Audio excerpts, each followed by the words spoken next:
Hello everybody, my name is Sniper's Fun, and I'm going to bring you another quick little collection video today. Last time I showed you my GameCube collection. This time it's the Nintendo 64, and it should be just one part anyways, because basically my entire collection is just No Mercy over there with the system, and these games in this container, so I should be able to get it done in one part. So let's get started so this doesn't go on for like ever and make it maybe like a 10-minute video at most. Right here, the first game, Pokemon Stadium 2. I do like the Pokemon Stadium series. It's a nice little... It's kind of cool in that, you know, it was the first time we really saw Pokemon be a 3D battle type system, which later was obviously redefined on like the GameCube and the Wii and whatnot, and obviously now the handheld games, the actual main series. But Pokemon Stadium 2 was basically the first two generations. Reason why it's like gold and silver is because, you know, gold and silver were the newest generation, at least at the time. Pokemon Stadium 2, our Pokemon Stadium 2 is Japan's Pokemon Stadium 3, and it has all the generation Pokemon besides, I think, like, still it doesn't have Mewtwo, although you can get it from like the if you connect the Game Boy games to it, but not from generations 1 and 2 from Kanto and Johto. It's a fun game. I loved playing that game a lot, and the first Pokemon Stadium for that matter, with my cousins and my friends. We would always do the mini games. We like trivia, and this one was actually kind of fun, kind of like easy, like normal and hard trivia type stuff. And the battle system was pretty fun too, actually. So, you know, it's just like, you know, it's just like normal Pokemon. You pick your moves and you fight. Pretty fun. Right here, No Mercy. Yeah, I know you see one over there. I actually own 2 copies of No Mercy. One of them is my main copy, which I believe is the one in the system, and this is the one I bought like a year or two ago for like $1 or so. And actually, because I love No Mercy so much, it's one of my favorite wrestling games of all time, and you should probably be able to tell because I do the YGWF stuff on this. It's like a good Aki engine, good, you know, wrestling, like a good engine for a wrestling game. Really good roster from 1999 to 2000 Attitude Era WWF. Really fun roster, gameplay, match types. They added the ladder match, they added Iron Man. Fun multiplayer game too. You get like your friends together, you get people together, you can have a really good time with that game. Got Smash Brothers, the original, classic, love it. I love all the Smash Brothers games, so there's no doubt I would love this one as well as I would love, like, you know, Melee, Brawl, and Smash 4, Wii U, and 3DS. Good, you know, a good start. Like, it's like, it was made basically to be, sorry about that, made to be basically like a tech demo type situation. There were supposed to be more characters in the game, like Pit, and I think Bowser were kind of planned for it. But, you know, it's basically 12 characters on the roster, you know, Mario, Luigi, Ness, Captain Falcon, Pikachu, Fox, you know, Jigglypuff, Samus, you know, stuff like that. It's pretty basic, but it's a good start to the series, and still is a really fun game to play, especially with other people, like all the other Smash Bros. Games. A good party game, a good party fighting game for the Nintendo 64. We got 007 World Is Not Enough. It may not be GoldenEye, but I actually always enjoyed this one too, just as much as GoldenEye, because it was fun. Like, you know, The World Is Not Enough is not the best Bond movie, you know, especially if you just look at the Pierce Brosnan ones in general. But it was a pretty fun movie, and the game was pretty cool. Like, you know, mission based, just like GoldenEye was, based off the events of the movie. Fun multiplayer. I liked it. It's not GoldenEye or even Perfect Dark for that matter, but it's a fun 007 game, and this version actually is better than like the PlayStation 1 version because they're, well, obviously, like, they made them different games for some reason. I don't know why, but this one has multiplayer in it. That one's more of just a single player adventure. This one has the multiplayer, a big standard for the Nintendo 64, because, you know, you kind of see those 4 ports on it, 4 controller ports. Perfect Dark. Speaking of Perfect Dark, love me some Perfect Dark. I have never played this one as much as like GoldenEye, but it actually has a lot more to it. Like, there's more modes, more stuff you can do. You can kind of slightly customize your own character with a head and body, like profile type situation. More stuff to do in multiplayer. A more interesting story, like an original story, like, you know, very sci-fi, space oriented. Pretty cool. Pretty cool. Smash. Wave Race 64. Now, I've never played the original Wave Race, which was a Game Boy game, but this was like the first Wave Race game I got. It's a classic. Loved it growing up. Loved playing this game.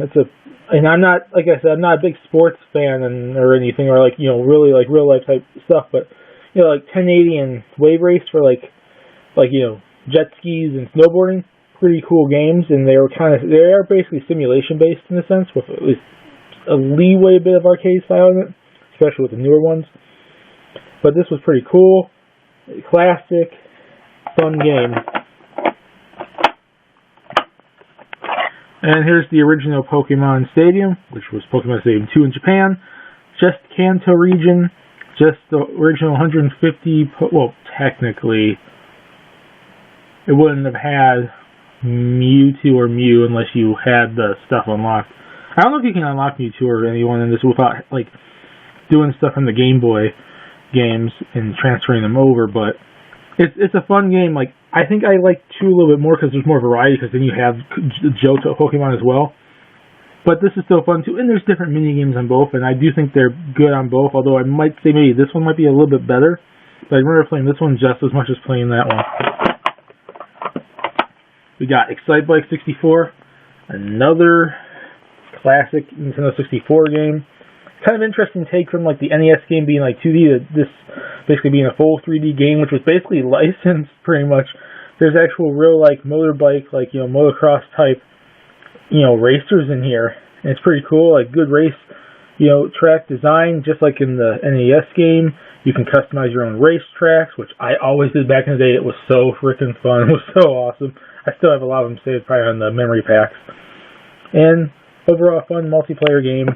Basically like every single one I've named so far. I gotta get Pokemon Theme. Mixing these things up now. Crap. Legend of Zelda, Ocarina of Time. A classic, and obviously a lot of people's favorite Zelda game. Basically the first Zelda game they really got into, unless you were really old school into like Link to the Past or the NES games.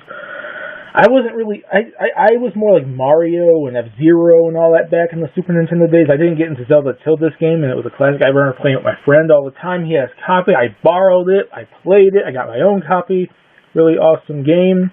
Not my favorite Zelda game, which might be a bit of a shock to some people. I would probably say it might be Wind Waker, but still a classic Zelda game. If you love Zelda and never played this game, you're really missing out. Wayne Gretzky, 3D hockey. Like I said in the GameCube one video, I do like myself some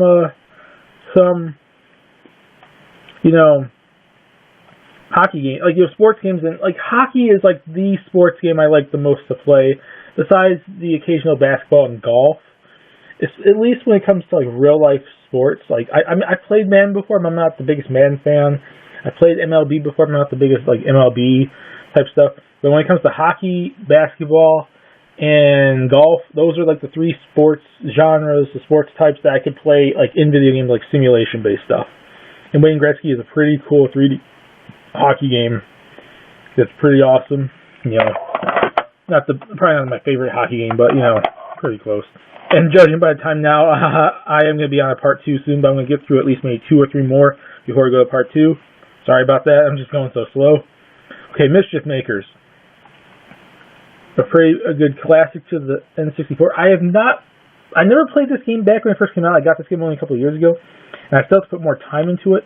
But the gameplay is pretty fun, and like the artistic style and the characters are pretty cool too. Now here's GoldenEye, a first-person shooter classic. Alongside Doom, pretty much one of the first-person shooters that pretty much defined the genre and made it big. Fun multiplayer game. Get your friends together. You'll have a blast. F-Zero X. I love this game quite a bit. Like I said in my whole 25th anniversary thing, it's not my favorite F-Zero game. I would still say my favorite F-Zero game is the original, although this game kicked a lot of ass, really. The metal music, the difference between like going from the SNES game to this, like in big, full-blown metal music, having Death Race and a lot more tracks and a lot more characters to play as and a lot more challenge, was pretty awesome. Here we go. Now the wrestling game, WCW vs. NWO World Tour. I like this game quite a bit. I don't like it as much as Revenge, but it's pretty cool for what it is, and it's actually kind of interesting because there's a lot more, I think, international wrestlers in this one than I think there is in Revenge. So it's not just WCW and NWO, but you get like people from like Japan and whatnot as well, and it's more basic compared to those like to Revenge or even like the No Mercy or WrestleMania 2000, but still a classic in the wrestling genre. Especially with, the Aki engine, which is one of the best wrestling engines in the world. We need more games with that style. And I'm going to end part 1 with Star Wars Episode 1 Racer. Fun racing game. Pod racing was a cool element. Like, whatever people say about Phantom Menace, the good and the bad about it, I thought the pod racing was pretty cool. And the fact that there was a game centered exclusively on the pod racing, expanding upon it, giving you characters to play as, and worlds to experience and go to all the different planets, was pretty fun. That's it pretty much for part 1. Part 2 will be out soon, where I'll finish the rest of this in part 2. I'll be more quick about it. Sorry about taking so long, and sorry about saying I'd do 1 part, but then go on to 2 parts. Stay tuned for part 2. I hope you guys enjoyed this, and see you guys later. My name is Sniper's Fun. Have a nice day.